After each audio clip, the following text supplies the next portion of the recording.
com a 777. Tá dando o que falar, e o Pedrosa vai explicar pra gente o que está acontecendo. Cadê o meu dinheiro, é isso? Isso, é mais ou menos isso. Cadê o dinheiro? Vamos lá, Fernanda, pra explicar pra galera aqui, vou precisar de um pouquinho de tempo. O Vasco da Gama fez uma composição com a 777 do quê? Vendeu 70% do futebol, e aí o Vasco se transformou em SAF. Em 2022, esse dinheiro que o Vasco se comprometeu a receber da 777 e vice-versa é de 700 milhões de reais. Em 2022 foi feito um empréstimo de 70 milhões de reais, o empréstimo ponte que garantiu salários em dia para o Vasco na Série B e também manter algumas contas do clube em dia. E aí no final de 2022, quando a 777 de fato assumiu, mais 120 milhões foram depositados, ou seja, 190 milhões totalmente. O que isso corresponde? A 19% das ações do Vasco da Gama. Então, a cada aporte, a 777 de fato se torna a dona das ações, né? Conquista de fato as ações do Vasco da Gama.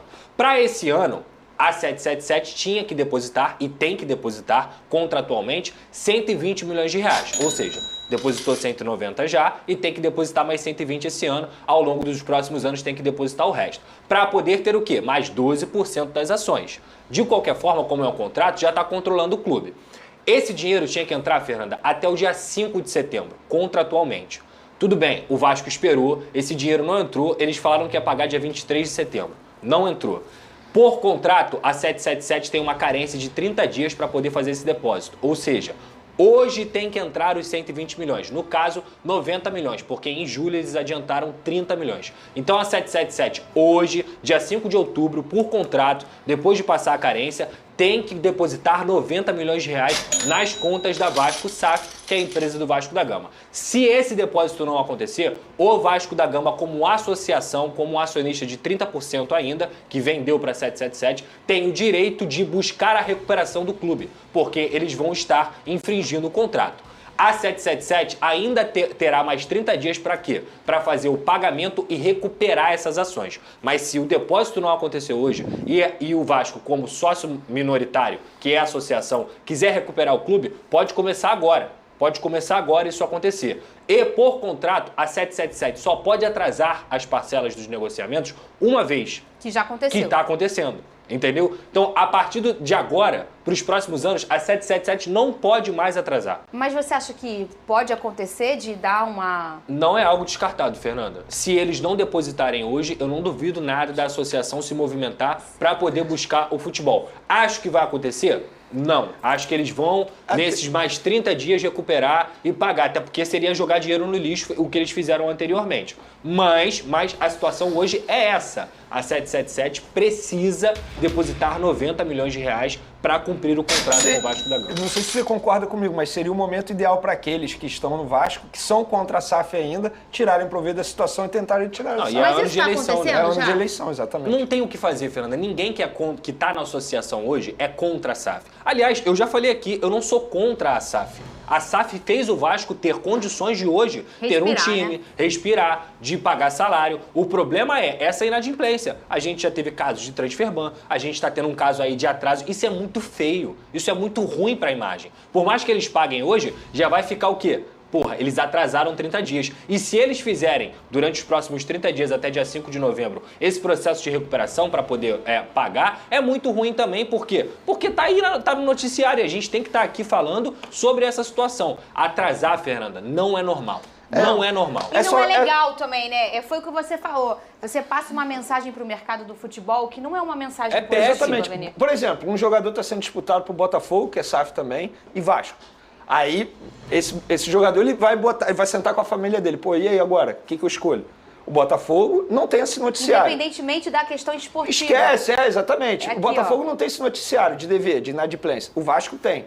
Eu, se eu sou jogador, o que eu penso? É melhor ir pro Botafogo. É lógico. É isso. Ó, mais uma informação. E o Vasco e o Maracanã? Que história é essa? Vamos lá. Já não é de hoje que o Vasco da Gama busca estar no Maracanã. Seja como um parceiro de um dos clubes ou seja administrando. Desde da época do presidente Jorge Salgado, o Vasco busca o Maracanã. Com a entrada da 777, a 777 entende, junto com a W Torre e também com a Legends, que tem condições de administrar o Maracanã. O problema é, o termo de permissão de uso, que é da dupla Fla-Flu, ele vem sendo renovado sistematicamente sem a possibilidade de uma licitação. E o que eles buscam é, o Vasco quer pelo menos apresentar uma proposta de TPU para administrar o Maracanã ou até fazer parte da licitação para tentar administrar junto com essas duas empresas que eu falei aqui. Além disso, tirando essa parte do TPU e da licitação, o Vasco quer mandar 2 partidas lá no Maracanã, contra Botafogo e contra o Corinthians. Primeiro, contra Botafogo, não pode ter clássico em São Januário. Então o Vasco quer mandar no Maracanã. Sim. E contra se o Corinthians... for Botafogo no Newton Santos, é inversão. Exato. E aí o Botafogo não vai jogar com 90-10. Não, acho que não pode. Não, e não pode. Não pode. E aí tem o Corinthians, que é um jogo de alto risco também para São Januário, porque as torcidas não são torcidas rivais e é um histórico longo de Vasco e Corinthians tendo confusão. Então o Vasco também quer levar para o Maracanã. Além da torcida não estar sendo comportada em São Januário. Os ingressos acabam em 4, 3 horas, rapidamente, e para os sócios que têm um rate maior. Então o Vasco entende que utilizar o Maracanã, não só para agora, mas até pensando numa reforma de São Januário, é muito importante. Só que nada disso que eu falei aqui vai ser levado em consideração enquanto o tipo de coisa que acontecer, que a gente está falando aqui, acontecer. Como é que o Maracanã vai ser entregue para uma empresa que não paga nem o Vasco? Me fala. Não vai ser. Não tem como. E tem um detalhe, né, ô Vene? Tem a final da Libertadores nesse caminho. Não, Quanto tempo tem que também, fecha antes? E tem também rodada do Flamengo e do Fluminense. O Eu não Vasco- sei qual é a ordem, Não, mas tem um jogo que o Vasco pediu que o Flamengo joga contra um determinado time no Maracanã dias antes ou dias depois. Só que tem um ponto. Esse pedido do Vasco para jogar contra Botafogo e Corinthians é depois da validade desse TPU que está correndo hoje. Então, assim, o que o Vasco quer é mandar jogos depois do TPU. É justamente para não ter que pedir Flamengo e Fluminense, e esse pedido foi feito à Casa Civil. E se for preciso... Ele foi direto, né? Foi direto. E se for preciso, o Vasco vai na Justiça de novo. Então não teria o caso Flamengo a prioridade de jogar porque o TPU teria sido vencido, entendeu? Mas isso se não tiver Se não renovação. renovar automaticamente. O que o Landim e o Mário já estão tentando fazer, né?